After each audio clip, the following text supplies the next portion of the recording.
One of the most frequently asked questions I get is, how do I get my kids to finish their comprehension questions in complete sentences? It's like pulling teeth. Whatever passages you use and whatever questions you use, these can be used with anything. You'll just want to make sure that you get multicolored crayons, markers, colored pencils, whatever you have in your classroom.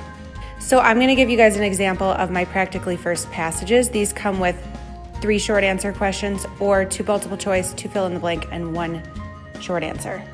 So let's just say that your students finished reading the Take Care of Your Teeth passage. They can choose how they want to color code their questions. So let's just say that they color coded question number 1 with green, 2 with yellow, and 3 with purple. So our practically first passages actually have the crayon there, but if you're working with any other type of passages, like our first, second, and third grade reading comprehension passages, you can just color code by circling the number in the color. So I would give you an example of how I would do question number 1. Question number 1 says, how many times should you go to the dentist?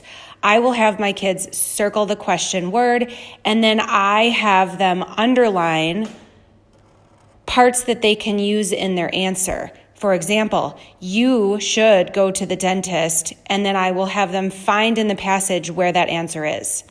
So after they find their answer, you should go to the dentist 2 times every year, they can actually write that in that short answer spot. You can actually choose to have your students write their answer with the color if it's fine enough, or you can have them switch to a pencil to write that short answer. You're going to do the same thing for number 2 and number 3. I hope you enjoyed this tip. If you'd like any of my practically first, second, or third grade passages, I can send you a free sampler. Just be sure to DM me at Education to the Core on Instagram.